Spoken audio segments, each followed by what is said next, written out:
La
संगत आणि प्रेमाचा कल्लोळ असा 2-4 दिवस 7 दिवस हे कार्यक्रम चालू झाला. वारीचा कार्यक्रम जसा असतो तसाच सप्त्याचा कार्यक्रम झाला. या सप्त्याच्या उद्याच्या कार्यक्रमामध्ये उद्या सांगत ना, तर या सगळ्यामध्ये मला यावर्षी सगळ्यांनीच म्हणले बाबा तुम्ही उद्याचंही करा. मला ते अंदाज आला की मला उद्याचंही करू, काय होत नाही. मध्ये एक सप्ताहाचा दिवसच पुढे गेला वाटतं, म्हणून मला उद्या धाराशिवला जायचं जरा गडबड झाली आजही उद्या. आणि तुमच्याकडे याचं म्हणजे प्रेमभाव असतो. सगळ्यात महत्वाचं आपल्याकडे महात्माजी गांधी, महात्मा म्हणायचे त्यांना सुद्धा एक दिवस सहज त्यांना गोळी लागली इथं आणि त्यांच्या मुखातून एक शब्द निघले, ते कोणते? हे राम. काय नाव? हे राम. म्हणून आजही त्यांच्या समाधीच्या पुढे काय? हे राम. तिथं सुभाषचंद्र बोस आहे, रवींद्रनाथ टागोर आहे, अनेक महापुरुषांची एक भरपूर यादी. ते देशरक्षणाचं होतं त्यांच्या डोक्यावर होतं, त्यांना क्रांती केली. असं पोर आहेत आपलेच आहे सगळे, आपली टीम आहे सगळे. सगळ्या मुलांना विनंती करतो उद्या सुद्धा आनंदाचा सोहळा आहे. पोरो ही सप्ताह भविष्यात तुमच्या ताब्यात जाणार आहे, पण भविष्याचा सप्ताह पुढचा करायचा असेल तर त्याची एनर्जी तुमच्याकडे असली पाहिजे, ऊर्जा असली पाहिजे आणि आमची परंपरा पाहिजे माझ्या वडिलाची. आणि तुम्ही सुद्धा उत्साहित राहून, आता एवढा मोठा सप्ताह आहे आमच्याकडे, 250 लोक एका हरिपटाला असतात, 250, 300, 400 टाळकरी असतात, 1000 टाळकरी वारकरी असतात. आणि ते इतकं उन्हा आनंदानं हरिपाठ करतात. फुगड्या खेळायला तास लागतो. तुम्हाला यांना माहिती आहे बाबा, काही भागातली पद्धत आहे ती, आणि तुम्ही तो आनंद घेतला पाहिजे. तुम्हाला इकडून खानदेश येतं ना, हेच खानदेश आहे. तसं तुम्ही विदर्भ, खानदेश आपल्यातले भाग आहेत, मराठवाडा, पश्चिम महाराष्ट्र, उत्तर महाराष्ट्र. पण खरं सांगू का, हे जरी भाग असले तरी सगळे एकाच राष्ट्राखाली. ते राष्ट्र कोण? महाराष्ट्र. सगळे एकाच छायाखाली, एक मुख्यमंत्री, एक मुख्यमंत्री. राष्ट्रासाठी का होईना राष्ट्रपती असतो, देशासाठी का होईना राष्ट्रपती आहे. तर APJ अब्दुल कलाम साहेब कुठल्या धर्माचे कुठले न म्हणता त्यांना या भारताने राष्ट्रपती, आणि भारताचे नुसते नाही तर मिसाईल सुद्धा कोणाच्या ताब्यात होतं. आणि मिसाईल कोणी तयार केलं, इथपर्यंत आणलं कोणी. म्हणजे या जगामध्ये जात वित कोण, म्हणजे भारतात तर ती भेदच नाही. तो भेद अभेद असलेला भारत, हे राष्ट्र महाराष्ट्र. या महाराष्ट्रामध्ये भरपूर क्रांती झाली. पहिले फक्त रेडिओ होते, आता काय? आज 50 लाख 1.5 लाखाचे मोबाईल हातात आले. पूर्ण जग, सगळी दुनिया मुठ्ठीमध्ये आली. इतकं सुंदर चांगलं काम चालू झालं.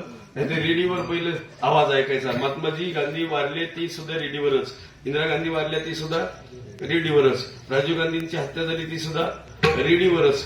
सगळे रेडिओवर असेल. लग्नात सुद्धा रेडिओ पहिले दान करायचे. मला सुद्धा ठरला होता रेडिओ, पण त्यांचा एक रेडिओ आल्यापासून मी दुसरा मागितला नाही.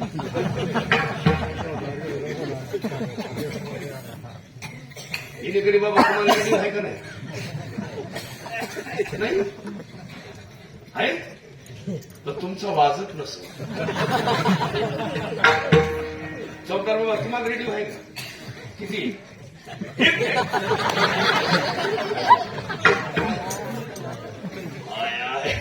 तुम्हाला आहे रेडिओ आहे? हो, पण तुमचे रेडिओ जरा बरे असतील.